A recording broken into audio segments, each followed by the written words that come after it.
السلام علیکم ورحمۃ اللہ وبرکاتہ۔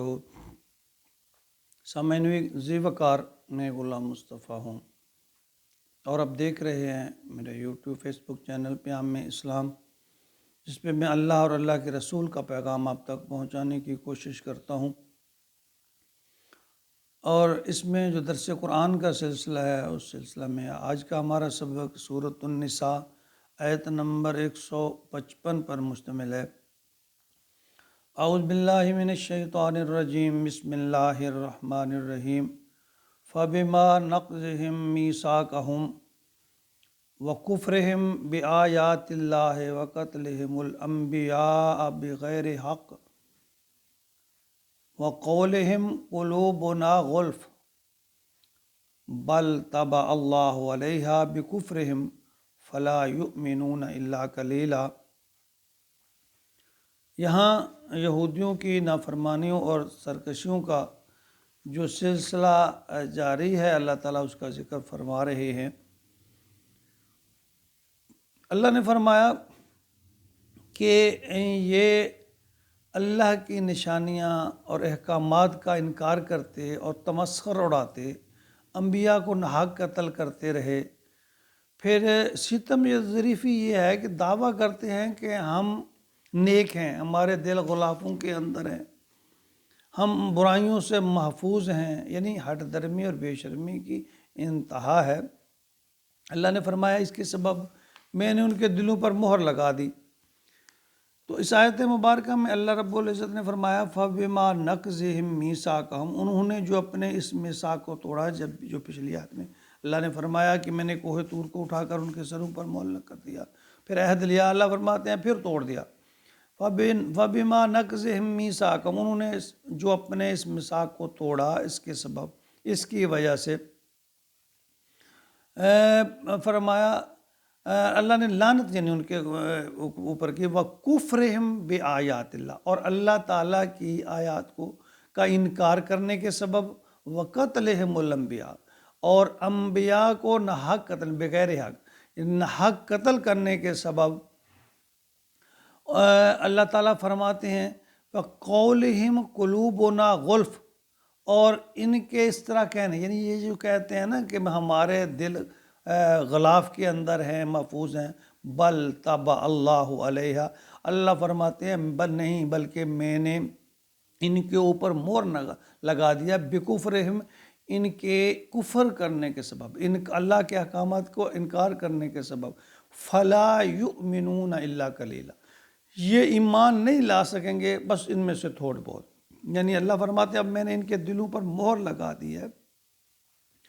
یعنی اس میں جو نافرمانیوں کا ذکر ابھی اللہ تعالیٰ فرما رہے ہیں، اس میں یعنی بچھڑے کی پوجا، اریحا جب فلسطین میں وہ داخل ہوئے تو اللہ نے فرمایا کہ تم جب فاتح کی حیثیت میں بغیر لڑے فاتح ہو گیا بیت المقدس، تو آپ نے، اللہ نے فرمایا کہ تم ہتتن کہتے ہوئے داخل ہونا، لیکن یہ ہنتتن یعنی مذاق، تمسخر اڑاتے اللہ کے حکم کا۔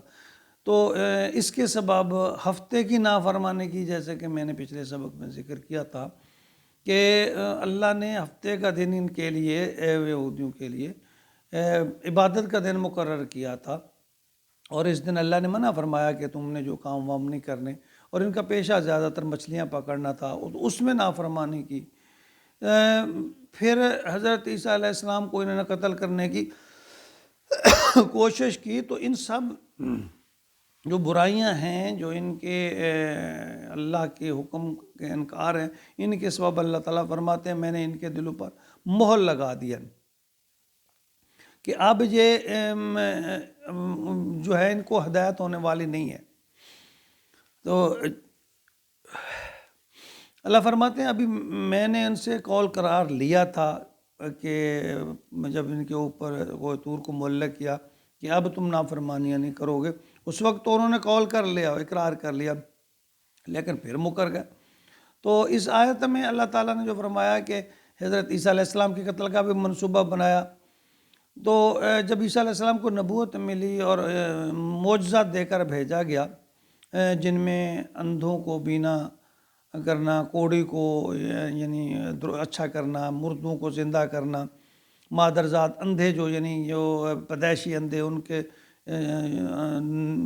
عیسیٰ علیہ السلام پھونک مارتے تو وہ ہاتھ پھیرتے، آنکھوں پر بینا ہو جاتے. تو اس طرح ان کے جو معجزات سے انہیں جب توحید یعنی توحید ہمیشہ ہی اللہ کا جو دشمن ہے اس کو چبھتی ہے، کبھی بھی وہ اس کو پسند نہیں کرتا. اور توحید اس کے لیے یوں ہے جس طرح زہر قتل، یعنی توحید کو برداشت نہیں کرتا. جو کافر ہے، جو مشرک ہے، وہ توحید کو برداشت نہیں کرتا.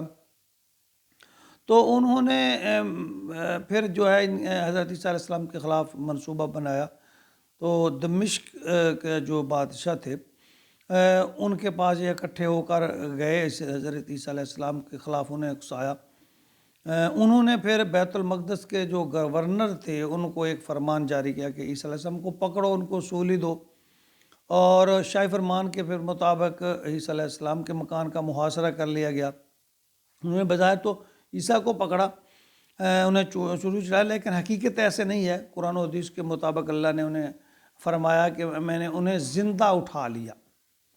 یعنی ان کے جیسی کسی اور شکل کے آدمی کو اللہ تعالیٰ نے وہ بنا دی اور وہ انہوں نے سولی پر چڑھا دیا. اور اس کا تذکرہ آگے آئے گا جس میں اللہ تعالیٰ نے فرمایا کہ وما قتلوہ وما صلبوہ ولکن شبہ لہم، کہ نہ تو انہیں قتل کیا گیا نہ سولی پر چڑھایا گیا، لیکن ان میں اللہ تعالیٰ نے شبہ ڈال دی، شک شبہ میں ڈال دیا. تو اس طرح یہ اگلے آیات میں اس کا تذکرہ آئے گا، وہ ہم کریں گے.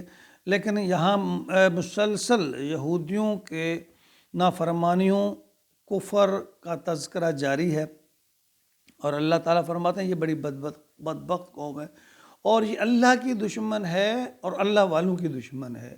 یہ ہمیشہ ہی مسلمانوں کے خلاف رہی ہے، جو اللہ والے ہیں ان کے خلاف رہی ہے، اور کبھی بھی ان سے بہتری کی توقع نہیں کی جا سکتی.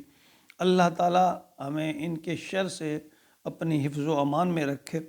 آمین یا رب العالمین.